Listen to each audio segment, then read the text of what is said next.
Agmi dulu, baru mulai. Saya jangan salah. Ya ulang. Ya, saya tetap bilang salam Agmi. Ya. Oh, saya masuk. Nah. 1, 2, 3. Salam Agmi.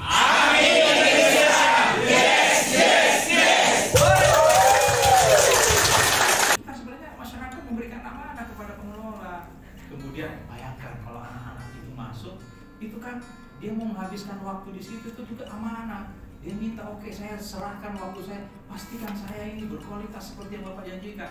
Orang tua, bagaimana kalau Bapak jadi orang tua? Antar dulu seperti itu, baru sampai pada kesimpulan. Kalau kita melihat cerita ini, artinya sebenarnya tugas kita itu mulia sekali, karena kita mengemban banyak amanah, ya. Baru setelah itu boleh nggak nanya Pak? Kalau dalam bahasa agama kita itu apa Pak ya? Biar dia yang jawab daripada ke narasumber. Itu sangat kami tidak inginkan. Sangat kami tidak inginkan. Setahu saya, kesepakatan yang kami sudah buat di Jakarta, setiap makanya mohon kalau sudah ada materi, fokusnya ke materi. Kasarnya sih kalau saya laptopnya ditutup aja. Ya, itu kasarnya ya. Tapi kan nggak enak ini ada kepala sekolah. Panitia Nasional Seleksi Masuk Perguruan Tinggi di Kementerian Agama. Nama saya Budiman dari Kabupaten Malang. Hai Budiman. Hai juga. Hai Ibu Jasni. Dari setengah. Salah satu karakter yang pernah saya pembelajaran saya adalah saya lebih kepada pembentukan karakter itu salah satunya adalah misalnya menghormati sesama, menghormat pada orang tua dan guru. Nah, ketika karakter itu ini materi yang menyangkut tentang hormat kepada kedua orang tua dan guru, aplikasinya bahwa setiap anak-anak harus salam bertemu orang tua guru itu salam, dan untuk hormat kepada orang tua dalam bentuk realisasinya bahwa mereka harus ada katakan bahwa mereka sebenarnya butuh bantuan. Sebenarnya apa yang terjadi kenakalan mereka itu justru karena mereka. Perkenalkan, nama saya Muhammad Safi. Hai Muhammad Safi. Asli dari Bima, Nusa Tenggara Barat. Pertanyaan yang pertama, apakah Bapak Ibu mengajar pernah berusaha menyentuh aspek karakter? Pernah. Yang kedua, seperti apa? Kedua itu adalah karakter kejujuran. Untuk jenis atau model pembelajaran seperti apa? Karena saya basicnya adalah bahasa Indonesia. Kebetulan waktu itu kami belajar tentang bagaimana penulisan kata dan kalimat. Saya membuat suatu pembelajaran bahwa dan memberikan tugas anak-anak atau peserta didik itu untuk memotret kesalahan-kesalahan pada informasi, pada papan informasi seperti misal di musola. Di musola ketika kita masuk selalu ada kata yang membawa HP harap dimatikan. Itu adalah konteks pembuatan kalimat yang salah. Berarti orang yang membawa HP yang harus dimatikan bukan HP-nya. Begitu juga pada papan informasi tempat foto itu stop sendal. Berarti yang pakai sepatu bisa masuk. Itu adalah salah satu dua contoh kesalahan dalam penulisan papan informasi. Dan ini yang menjadi tugas mereka untuk memotret kesalahan-kesalahan baik di penulisan kata, penulisan gelar dan sebagainya. Nah, bagaimana cara mengukur kejujurannya? Ketika mereka menunjukkan foto, karena otomatis SMP dan MTS dan MA itu pasti sudah punya handphone, menurut saya. Ketika mereka datang, sebenarnya saya juga dosen sebenarnya. Oh, iya.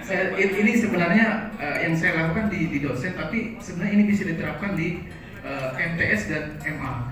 Bagaimana cara kita untuk mengetahui kejujurannya? Mereka ketika menunjukkan foto, kita bisa ngecek alur foto itu didapat dari mana. Karena mereka pasti mengambil dari Google. Dan mereka pasti meminta orang lain untuk mengirimkan lewat WhatsApp. Karena sebenarnya tugasnya tadi itu adalah memotret dengan hasil karya sendiri. Nah, di situ mereka tidak pernah sadar bahwa kok guru ini bisa tahu gitu loh bagaimana cara saya mendapatkan foto tersebut. Karena itu hal kecil yang mereka anggap itu tidak penting. Ternyata itu adalah bagaimana cara kita untuk memberikan treatment bahwa oh ternyata kejujuran itu seperti ini. Terima kasih. Iya, makanya harus dijalin komunikasi antara orang tua dan madrasah itu.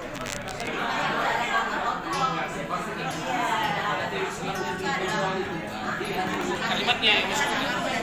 Bisa ya?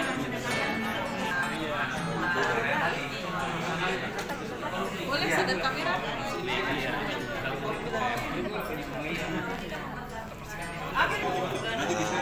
Nanti siap.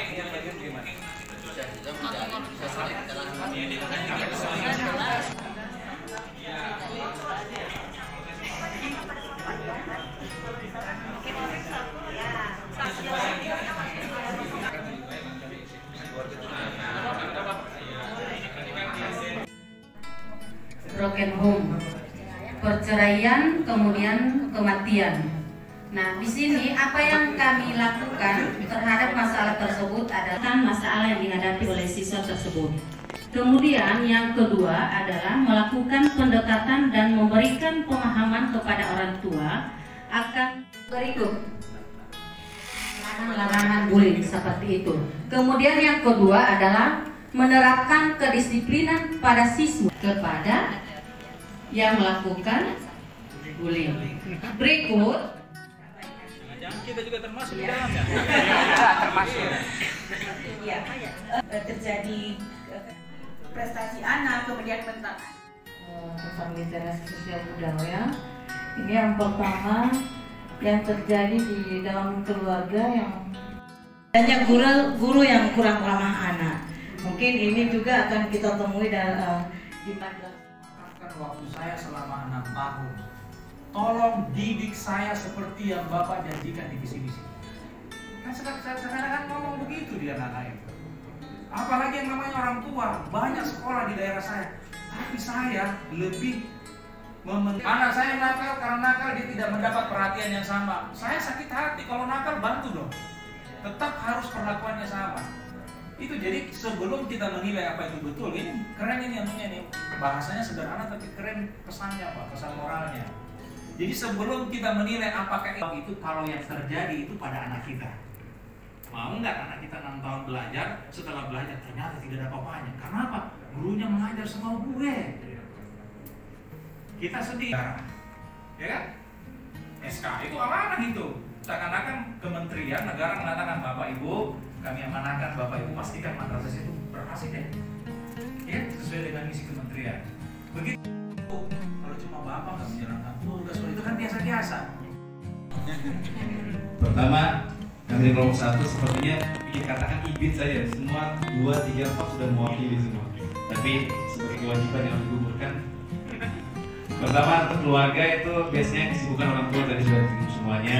Tentunya mengenai si anak sampai di kondisi itu. Terjadi di sekolah saya ada anak sampai kelas 4 visit ke rumahnya.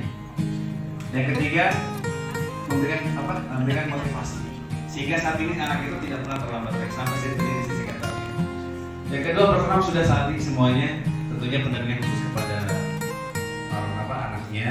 Yang ketiga tadi keterbatasan ekonomi. Dia tidak makan, kita kasih beri makan. Dia tidak mau belajar, kita berikan pendidikan. Maka saat itu pendidikan jadi baik. Karena itu antipati ini adalah hal nomor 1 yang terjadi di masyarakat kita. Lalu yang juga tidak ada.